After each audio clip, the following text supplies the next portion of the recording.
Hello friends, जय माता दी। कैसे हैं आप सब दोस्तों। सर्व पितृ अमावस्या है और पूरे 15 दिन से हम पितृपक्ष मना रहे हैं और पितृपक्ष या श्राद्ध पक्ष का आखिरी दिन होता है सर्व पितृ अमावस्या, जिसे विसर्जनी अमावस्या भी कहा जाता है।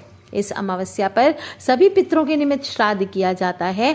मान्यता है कि इस दिन पितर पृथ्वी लोक से अब आज के दिन विदा ले लेते हैं, इसलिए इस दिन आपको पितृ का स्मरण करके बाकी 15 दिन आपने कुछ किया या ना किया, इसे भूल करके आज के दिन आपको पितृ को जल ज़रूर अर्पित करना चाहिए। जिन पितरों की पुण्यतिथि की जानकारी नहीं होती, उन सभी पितरों का श्राद्ध आज ही के दिन किया जाता है, यानी कि सर्व पितृ अमावस्या की तिथि को ही करना चाहिए और इसी दिन पिंडदान, तर्पण क्रिया आदि की जाती है। ब्राह्मणों को भोजन कराया जाता है और दान दक्षिणा देकर उन्हें विदा किया जाता है। अमावस्या का दिन है, अगर पॉसिबल हो तो किसी पवित्र नदी में स्नान करने की परंपरा है और ना हो तो घर में ही काले तिल डाल करके आपको स्नान करना चाहिए और स्वच्छ धुले हुए वस्त्र पहनने चाहिए। अगर तीर्थों में है तो तीर्थों के दर्शन करने चाहिए और इसके बाद आपको स्नान करके सूर्य देव को 1 लोटा जल जरूर चढ़ाना चाहिए। अमावस्या का दिन है, सूर्य देव के जल के लोटे में लाल पुष्प और चंदन मिला करके, लाल चंदन हो तो सर्वश्रेष्ठ है, वो मिला करके जल चढ़ाइए। नहीं तो लाल पुष्प और थोड़े से कुमकुम डाल लीजिए, थोड़ा गुड़ डाल लीजिए, थोड़े काले तिल डालिए और फिर इससे सूर्य देव को आप जल अर्पित करें। ओम सूर्याय नमः, ओम भास्कराय नमः, ओम आदित्याय नमः, ओम सर्वेभ्यो पितृभ्यो नमो नमः, इस प्रकार से बोलते हुए आपको जल अर्पित करना है। और अगर आप किसी जल स्रोत के निकट हैं तो आटे की गोलियां बना करके किसी तालाब में या जल स्रोत के पास मछलियों को भी आज के दिन जरूर खिलाना चाहिए। ऐसा करने से ना सिर्फ आपके जीवन से परेशानियां दूर होती है, बल्कि आपको सुख समृद्धि का भी आशीर्वाद प्राप्त होता है। फिर घर के मंदिर को साफ कर लीजिए, उसमें अपने देवी देवता जो भी रोज का पूजन करते हैं वो कीजिए और फिर पितरों के निमित्त घर में सात्विक भोजन बनाना चाहिए। इस दिन पितृ के निमित्त आप साथ भोजन आदि बनाने के पहले आपको कुछ काम हैं जो नहीं करने हैं। इस दिन एक तो सुबह पहले आपको घर में झाड़ू पोछा नहीं कराना चाहिए। पहले से ही अगर लगता है घर बहुत गंदा हो गया है तो आपको पोछे से आप थोड़ा सा गीला करके पोंछ दीजिए। झाड़ू तो भूल से भी नहीं मारना है, कचरा घर के बाहर इस दिन नहीं करना चाहिए। दूसरी चीज़ जो आपको इस दिन नहीं करनी है वो है स्नान करते वक्त आपको शरीर में साबुन लगा के स्नान नहीं करना चाहिए और शैम्पू आदि भी नहीं करना चाहिए। जेंट्स जो होते हैं उनको शेविंग आदि नहीं करनी चाहिए, नाखून आदि नहीं काटने चाहिए। तीसरी चीज़ जो आपको इस दिन नहीं करनी है सात्विक भोजन बनाने के पहले अपने पितृ का, वो है कपड़े धोना। इस दिन आपको कपड़े नहीं धोना चाहिए और ध्यान रखना चाहिए जब भी आप पितृ के निमित्त भोजन निकालेंगे उस समय कोई भी बाहर का व्यक्ति आपके घर के सामने नहीं होना चाहिए। पूजा कर लेने के बाद अपने घर में तर्पण के लिए घर में ही सात्विक भोजन बनाना चाहिए। कुछ लोग आजकल ठीक है आप तीर्थ स्थल पर हैं, वहाँ पे पूरी सब्जी आदि बनवा करके आप किसी गरीबों को खिला सकते हैं, लेकिन अगर आप अपने घर में हैं तो आपको घर में ही सात्विक भोजन बना करके दान करना चाहिए, गरीबों को खिलाना चाहिए और ब्राह्मणों को खिलाना चाहिए। सात्विक भोजन कैसे बनाएंगे इस दिन? तामसिक भोजन यानी कि लहसुन प्याज आदि के बने हुए व्यंजन नहीं होना चाहिए, ज़्यादा तला भुना मसालेदार खाना नहीं होना चाहिए, मांसाहार नहीं होना चाहिए। इस दिन सात्विक भोजन में आपको पूरी सब्जी, खीर, मिठाई आदि बनानी चाहिए और श्राद्ध कर्म बहुत ही साधारण तरीके से करना चाहिए। चाहे आप कितने भी पैसे वाले हों, पर इस कर्म का ज़्यादा विस्तार नहीं करना चाहिए, बड़े पैमाने पर नहीं करना चाहिए। ऐसा मान्यता है कि पितरों के निमित्त मीठी चीज़ का इस दिन दान कीजिए और बहुत हल्के में दान कीजिए, इससे उनका आशीर्वाद प्राप्त होता है। अपने हाथ से हो सके तो मीठे चावल पकाकर मंदिर में ले जाइए और वहाँ पर निर्धन लोगों में आप वितरित कीजिए। ऐसा देख करके भी पितृ प्रसन्न होंगे और आपको सदा सुखी रहने का आशीर्वाद प्राप्त होगा। इस दिन ब्राह्मणों को भोजन कराना सबसे पुण्यदायी माना गया है। उन्हें आदर सत्कार के साथ कम से कम 5 ब्राह्मण को आपको घर बुला करके उन्हें बेहद शुद्ध तरीके से बनाया गया घर का भोजन आपको खिलाना चाहिए और अगर 5 को ना भी बुला सके तो कम से कम 1 ब्राह्मण को न्योता दे करके अवश्य बुलाएं और भोजन करवाने के बाद दक्षिणा देकर विदा करें। ऐसा मान्यता है कि ऐसा करने से भोजन आपके सीधे पितृ को प्राप्त होता है। भोजन बनाने के पहले दो चीज़ का बात का और ध्यान रखना है। एक तो आपको जूठी रसोई में भोजन नहीं बनाना चाहिए। जो भी पितृ के निमित्त आप भोजन बनाएंगे, अच्छे से रसोई को साफ कर लीजिए। चाय पानी जो पीना चाहते पहले पी लीजिए, इसके बाद आप रसोई को साफ करके तब आप पितृ का भोजन बनाएं। और पितृ का भोजन बनाने के बीच बीच में चाय पानी बनाना, बार बार ये करना वो करना, ये नहीं करना चाहिए। दूसरी चीज़ है, जो ब्राह्मण को आप भोजन कराएंगे उनको ऐसा नहीं कि रास्ते से पकड़ा किसी भी ब्राह्मण को, बोला आओ भैया खा लो और उसको खाना खिला दिया, ऐसा आपको नहीं करना है। आपको पहले ही न्योता देना है उनको और फिर उनको बुला करके आपको भोजन कराना है। पितरों के लिए जो भी भोजन आप बनाएंगे, इसमें पहले पंचबली भोग लगाया जाता है। पंचबली में 5 ग्रास निकलते हैं। गऊ का, कुत्ता का, कौआ का, चींटी और देवों के लिए अन्न निकाला जाता है। और देवों का के लिए जो निकाला जाता है, इसी से ब्राह्मण को आपको भोजन कराना चाहिए। और इस दिन श्राद्ध करने से भोजन पितरों को स्वतः रूप में मिलता है। इसका अर्थ होता है पितरों को जो भी आप अर्पित करते हैं वो उसी रूप में परिवर्तित होता है जैसे उनका जन्म हुआ है। जैसे अगर मनुष्य योनि में जन्म हुआ है तो अन्न उनको मिलता है भोजन के रूप में, पशु योनि में जन्म हुआ है तो घास के रूप में, नाग योनि में हुआ है तो वायु के रूप में, और यक्ष योनि में हुआ है तो पान के रूप में उनके पास पहुंचता है। और दोपहर में करीब 12 बजे श्राद्ध कर्म आपको करना चाहिए। ऐसा नहीं कि सुबह सुबह सल्टा दिया, हो गया श्राद्ध हो गया, 9 बजे 8 बजे भोजन करा दिया लोगों को, ऐसा ना करें। और किसी गौशाला में धन का दान या हरी घास का आपको दान करना चाहिए। और कुछ ना कर सके तो पितृ के निमित्त आपको जल दान करना चाहिए। दोस्तों, सर्व पितृ अमावस्या है, पितरों की तिथि है और इस दिन मैं हमेशा कहती हूँ पितृ के नाम की धूप आपको ज़रूर देनी चाहिए। दक्षिण मुखी हो जाइए और उसमें दक्षिण दिशा में आप थोड़े से गोबर के कंडे जला करके उसके ऊपर जो भी खीर पूड़ी आप बनाएंगे और घी के साथ आपको थोड़ी सी धूप देनी चाहिए। इससे मानसिक और शारीरिक शांति प्राप्त होती है। घर में कलह आदि हो वो दूर होता है, दुर्भाग्य होता है वो दूर होता है, घर में सुख समृद्धि आती है, पितरों का आशीर्वाद मिलता है। इस अमावस्या पर आप जो भी उपाय करते हैं छोटे छोटे, इन सभी से कष्टों को दूर करने वाली ये बताई गई है। और अश्विन माह की जो अमावस्या होती है, सर्व पितृ अमावस्या होती है, सबसे अधिक फलदायी मानी गई है।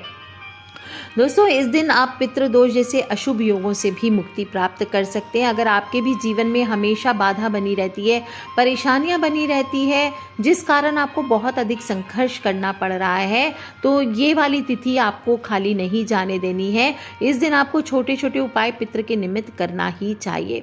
इस दिन पितृ हो, देवता हो, ऋषि हो, इनके विधि विधान पूर्वक तर्पण करना चाहिए।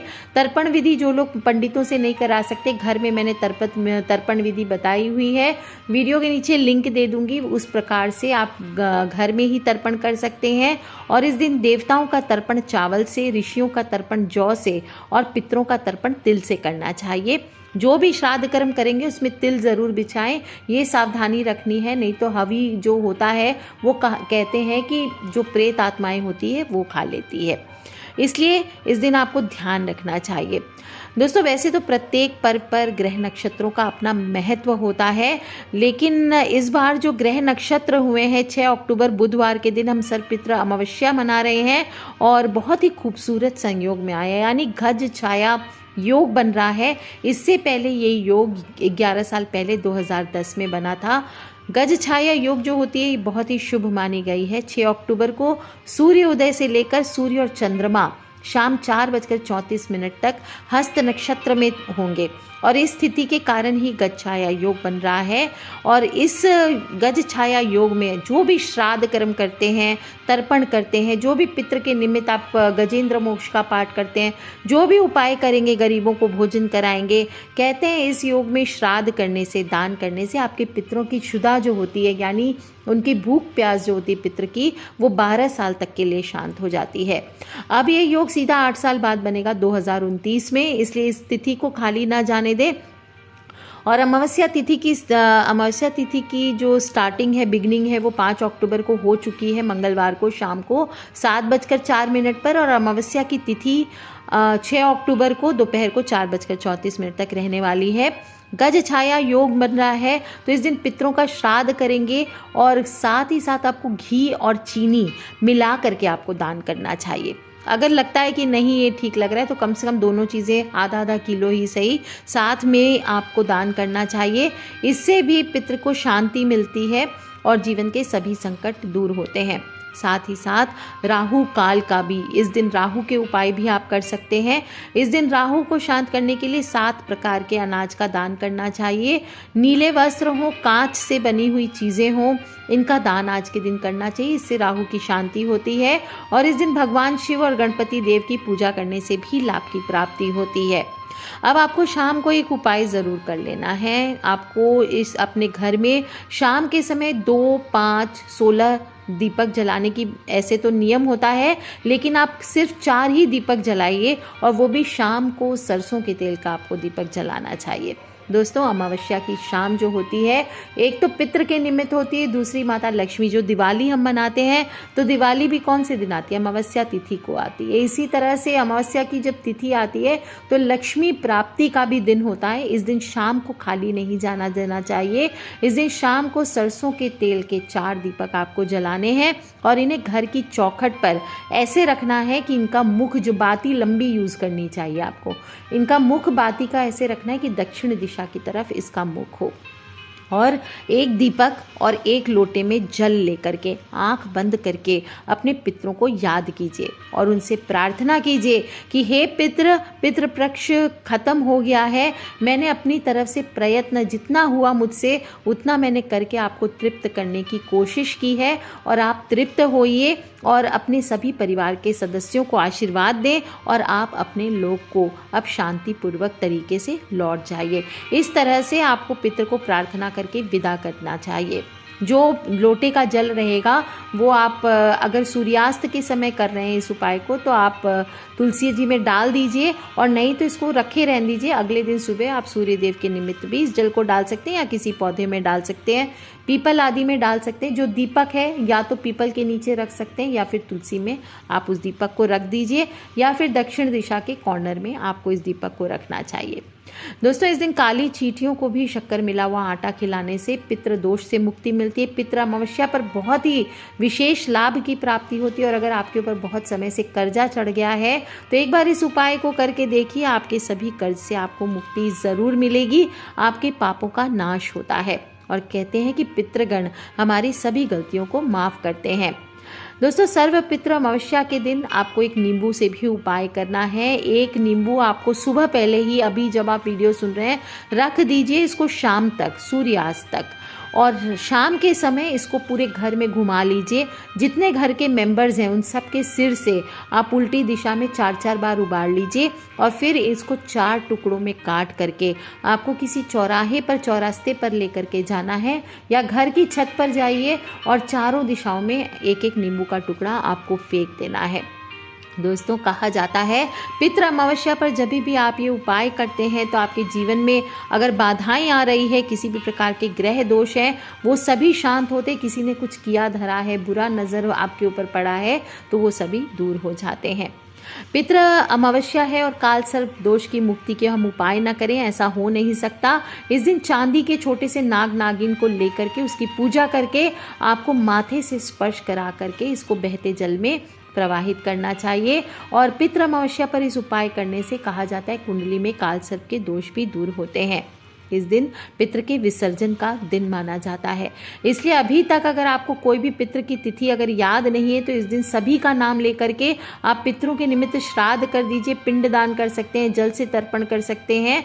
और घर में अगर पितृ दोष लगा हुआ है तो ये दिन आपके लिए बहुत ही सार्थक सिद्ध होने वाला है। इस दिन आपको मैंने छोटे छोटे जो उपाय बताए हैं वो आपको ज़रूर करने चाहिए।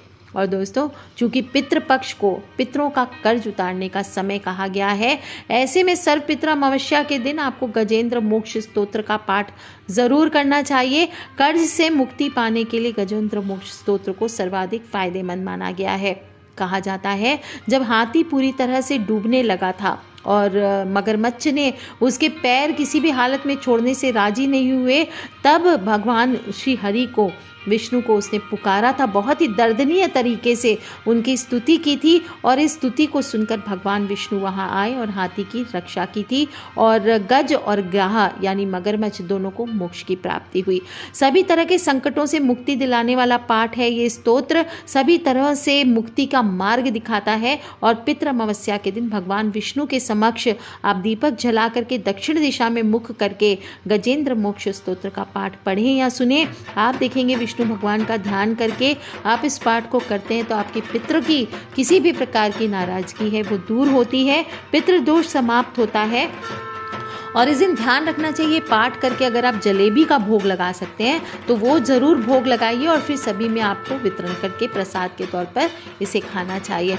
दोस्तों बहुत ही खूबसूरत योग बना है 11 साल के बाद और इसमें छोटे छोटे ये उपाय करके आप अपने पितृदोष से मुक्ति पा सकते हैं। और अगर आपके भी कोई पितृ भटक रहे हैं, अतृप्त हैं, अशांत हैं तो उन सभी को आप इस प्रकार से शांति प्रदान कर सकते हैं। प्लीज़ आप सभी से हाथ जोड़कर निवेदन है, आपके परिवार में ये होता हो या ना होता हो, बहुत बहुत इम्पॉर्टेंट है, सभी लोगों से निवेदन है कि 1 लोटा जल शाम को सूर्यास्त होने के पहले आपको दक्षिण मुखी होकर के 1 लोटा जल ज़रूर अर्पित करना चाहिए। दोपहर को कीजिए, शाम सूर्यास्त होने के पहले कीजिए, कभी भी कीजिए लेकिन कीजिए ज़रूर। और उस समय आपको बोलना है ओम सर्वेभ्यो पितृभ्यो नमो नमः या फिर पितर पितरानी की जय, जो आप बोल सकें वो बोलिए। और शाम के वक्त दक्षिण मुखी होकर के दक्षिण दिशा में, दक्षिण की ओर ही यम की दिशा मानी गई है दक्षिण दिशा, तो उस दिशा में आपको एक बाती दीपक आपको ज़रूर जलाना है और इस चीज़ को मिस नहीं करना है, आपको अपने पितृ के निमित्त ये काम ज़रूर करना है। तो कर लीजिए उपाय दोस्तों और अपने फ्रेंड्स, फैमिली, मम्मी पापा, भाई बहन, बच्चे सभी लोगों से इसे शेयर ज़रूर कर ले। और इसके साथ ही महालया है दोस्तों, तो माता रानी के आगमन की तैयारियां भी शुरू हो चुकी है। कानों में धीमे धीमे माता के आगमन के, माता के पग की आवाज़ सुनाई देने लग रही है, माता की घुंघरुओं की आवाज़ सुनाई देने लग रही है। तो बहुत ही खूबसूरती से इस बार साधना करनी है, सभी को मिल करके बहुत ध्यान से माँ को मनाना है ताकि हमारे घर में सात्विकता आए। क्योंकि एक तरफ हम पितृ को मना चुके हैं, अब देवी देवताओं को मनाने का समय आ गया है। तो कर लीजिए उपाय दोस्तों, खिलखिलाते रहें, मुस्कुराते रहें। आप सभी को सर्व पितृ अमावस्या की हार्दिक शुभकामनाएं। आज के लिए इतना ही। Take care friends, love you all, जय माता दी, बम बम भोलेनाथ की।